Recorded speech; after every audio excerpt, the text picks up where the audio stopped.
Hello and welcome along to the latest episode of Edie's Susty Talk, our video interview series that was launched last March to keep you connected during Lockdown 1 and which is continuing throughout Lockdown 3 and beyond. Ahead of our Sustainability Leaders Forum in February, we're taking the opportunity to get some of our expert speakers that will be appearing at this virtual event on for a sort of pre-event call. And I'm delighted to have Andy Brown from Anglian Water on the call today. How are you doing, Andy?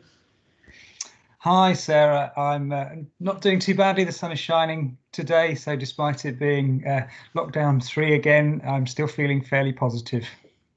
Good to hear. And I can see that you're at home at the moment. So have you been just remote working for the past few months? So what's the role look like for you recently? Yes, it's remarkable, really. Having worked in sustainability for 20 plus years or so, and spent many meetings and days talking about remote working and working virtually. It took a global pandemic to kind of make it happen. And I think we're all surprised at how easy it's been. So I left the office on the 17th of March and haven't worked a day in there since. Right. And we haven't had to slow down or stop or delay any particular pieces of work. And in many ways, we're saying that, we're able to be even more collaborative across the wires than we are kind of meeting up. So, yeah, not caused us too many problems, certainly from my perspective anyway. Mm-hmm. We've heard that a lot about collaboration, that it's just been easier to set up a meeting virtually. And obviously, as you mentioned, utilities are in a very specific position when it comes to lockdown and the pandemic. It's obviously an essential sector. And I was really pleased to see that even against all of that, the UK's water sector roadmap to net zero by 2030 did come out to time, and obviously net zero is going to be a big focus for a lot of people attending the event. So I wanted to touch on that. So how that worked, what the journey looks like for Anglian, and you've mentioned collaboration, but is there anything else you'd recommend to others who are looking to develop a strategy against this backdrop? Yeah, I mean, absolutely, and I think that is. It's a great testament to everyone's willingness, but also the recognition that this needs to be done. In that, we didn't delay things. We all carried on getting together, working on it. And I guess I have to say, this is the work of our carbon and energy teams within Anglian, so not directly kind of driven by me, but they've done an amazing, fantastic job working with the other water companies. And it's also a testament to getting that kind of really senior level buy-in and drive. So it was the chief executives of all of the companies that got together as part of a wider public interest commitment to say, let's get the industry to kind of net zero carbon by 2030. And I mean, we'd set targets internally and we were working on a route map to 2050. So it's a case of kind of bringing some of that stuff forward. Right. But, developing the route map, they put an awful lot of work into the detail of understanding, well, what does that actually look like? And it goes, beyond, I guess, some of the areas where we would have been traditionally focusing on. So we as a company have always said, we wanted to put our effort into the kind of driving down absolute carbon within the company. So, we've spent a lot of time and had a lot of success actually taking both operational carbon out of our business, but capital carbon out of the stuff that we build as well. So, against those targets, we've driven 61% reduction in our capital carbon since 2010 and a 34% reduction in operational carbon since 2015. And that's where our focus has been on. But now, with bringing that target forward, I think the industry as a whole is saying, well, okay, there are other things that we're going to need to do. So whereas we haven't looked at offsetting in the past, now we have to look at what is a credible kind of offset program look like? And also, carbon capture and storage and sequestration as well, is an area where we haven't been kind of looking at in detail up to now. So there are opportunities to look at that stuff in collaboration. And I think, one of the most important things is about doing this in collaboration and looking right the way through the value chain as well. So we wouldn't have met any of those carbon targets without brilliant input from our supply chain, and in particularly our kind of delivery routes have worked on innovations with us through that. And I think we've got to continue to do that and work beyond our sector, where we're all facing similar and common challenges. And one of the other things that, for us, it's about working with our customers and helping our customers to understand, how do they drive the carbon out of their use of water in the home, because water tends to get not forgotten about, but it's not as kind of high on people's agendas in the home as thinking about their kind of carbon from heating. So we've got to enable customers, both domestic and retail customers, to understand the connection between their water usage and their energy usage. So, again, it's an exciting time. There's a real interest and an impetus to try and get that sorted and to understand how we can deliver that over the next, 10 years. Mm-hmm. So it's almost like I've got a bingo card here of sort of the most discussed things of 2020 being net zero and collaboration. And I know we were talking about this just before the call, but another thing has been this realization that every business is part of a system and that every business doesn't exist in a silo, but also all the issues that people in your line of work are trying to tackle, they don't exist in silos either. And I'm sure that a lot of people who are watching will have been in our webinar in December that you kindly appeared on sustainability leadership. So I wanted to come on to some of the points you said about systems thinking and interconnected thinking there. What really struck me was how the business has adopted this 6 capitals approach to look at things like carbon in conjunction with nature and society. So what has that approach been like as someone that's actually put that in? We see a lot of talk about what it could look like in theory, but I'm interested about that practice. Yeah, sure. So I mean, this comes from us redefining our purpose and putting our purpose, kind of hardwiring it into the core constitution of the company when we changed our articles of association.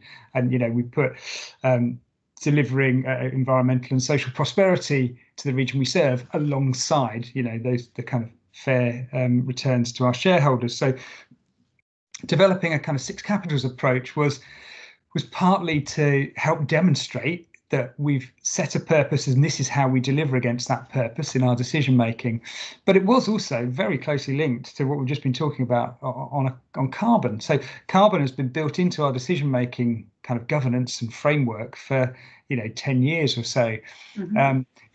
And particularly our capital delivery program, projects within that can't get through the stage gates without meeting their carbon targets, or very rarely where they do, where they don't, having a deep kind of exploration of why they can't kind of meet that target, and then how you're going to apportion that missing bit to another project across the board. So our board said, well, if we're doing it for carbon, can't we do it for a wider set of metrics for natural capital, including kind of biodiversity and water itself? And then the conversation within that board meeting went, well, okay, we can't do it just for natural capital. Obviously, we're here to serve our customers. So, customer thinking and the kind of our impact on communities and society is equally important. So, we should have metrics for that. And then the discussion went into, well, okay, we already do manufactured and we do in financial capitals. So let's create a 6 capital framework and add in intellectual capital and people capital or human capital to that as well. So we've worked on some of that thinking for the last 18 months or so within the company, actually. So rather than bringing in external kind of experts and consultants, although we did a huge amount of research, we've looked at it in terms of the metrics that we need to be able to help decision making and not do kind of one-off kind of numeric assessments of how we're doing, but actually use it in live decision making. So what we've done is actually looked at it in a number of different ways. So we talk about having 3 levels of kind of 6 capitals thinking within the company now, and I'll talk about level 3, which is this one on investment decisions, in a second. But above that, we've got some wider corporate 6 capitals metrics that we will look at kind of almost on an annual basis, because those are kind of things would be expected and would look odd if we weren't measuring those. And then also our board said, actually, from a natural capital perspective, what difference does that make at a landscape scale? So if we're doing all of this stuff, does it shift the dial on natural capital across the entire region? So that's the kind of level 1, and those things, are still in development and got a lot of work, but lots of work progressing on those. The level 3, which is about helping individual investment projects, so where we're putting a pipeline in, where we might be building a new works, if we're thinking about a new reservoir, the big proportion of the money we spend and the impact that we have on the environment and on societies. We've now developed a set of metrics across those 6 capitals, where from the kind of decision to, yes, we're going to need to deliver on a regulatory outcome, through to, well, what will the options look like, through to, yes, we'll do that option, and then through to, yes, we've delivered that option. We have a set of metrics which will track the kind of the impact, positive and negative, of those metrics, and create a kind of, well, it makes me seem really old, but a graphic equalizer type, a red, amber, green scoring system for each of those 6 capitals, which can be looked at a metric level, or can be looked at just at kind of across those 6. And then they help the kind of the engineers and the asset planners to kind of optioneer between different opportunities, and then they go up to our governance groups to say, this is what it's looking like, and when they get approval, then they give kind of a focus on, if we're not performing well in a particular capital area, they can say, well, we want you to be looking at that to see how you can to improve the performance across that. Now, this is incredibly early stages, so we are developing it and testing it kind of live with our investment delivery routes at the moment. And in fact, I'm going to talk to one of our governance groups to look at the first kind of outputs of it later on this week. So it's exciting times, but we hope it is helping people to formalise the kind of thinking that they've always done, which was, thinking about the environment, thinking about the consequences for customers and communities.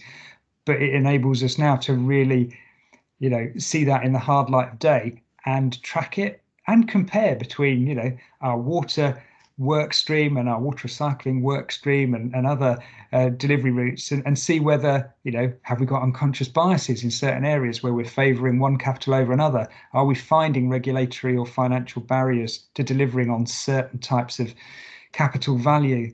And, what would a better world look like in the next 5-year kind of asset management planning round if we were able to unlock all of the value that we might be able to identify?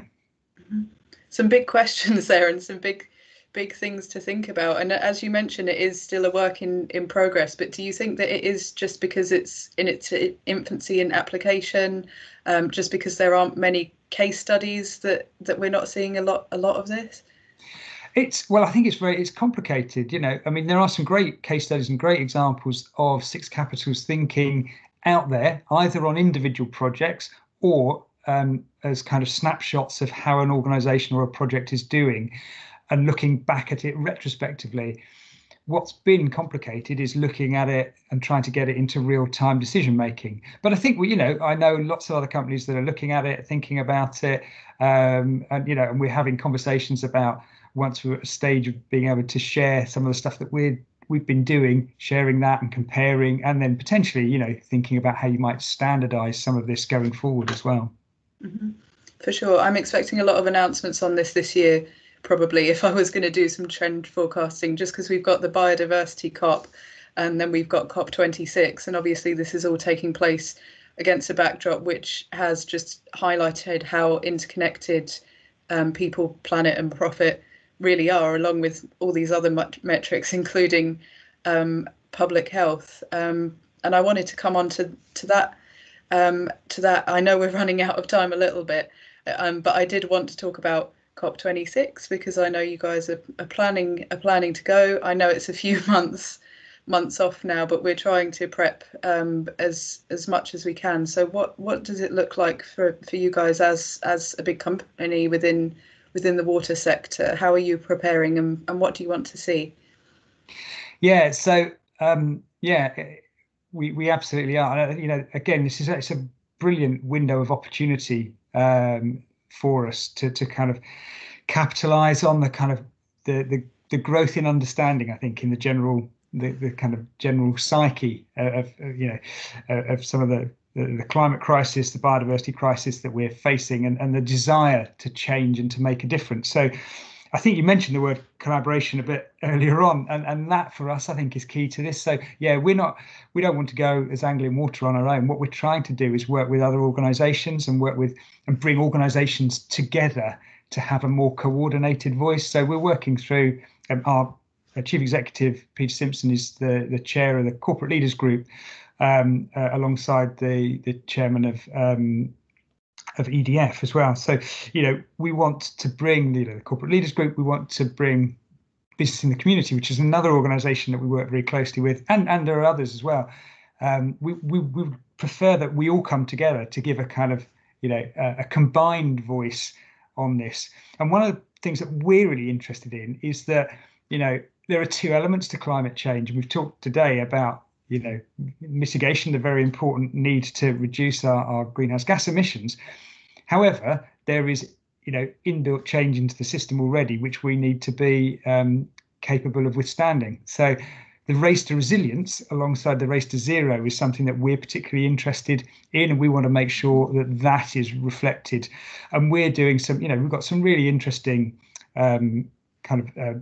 collaborative projects going on in our region at the moment, bringing together a whole host of different organisations to look at, are there different ways to plan and to manage some of the kind of issues at a landscape scale? So, can we bring together water resource issues, flooding issues, environmental protection issues, the preservation of the agricultural, industry within our region together in an integrated way, rather than thinking about these things as individual kind of challenges? Can we bring them together in a way which will deliver against all of those challenges, and continue to support the important agricultural production in our region, but secure the water resources that we need and protect ourselves from the flooding issues we've got in a particularly low-lying area, and potentially unlock the kind of sustainable housing growth that needs to happen in the region as well. So, yeah.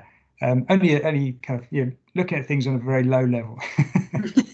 For sure. Well, Andy, I think we're out of time for the questions at the moment. But as I mentioned, you are going to be coming along to our forum, which is, of course, virtual.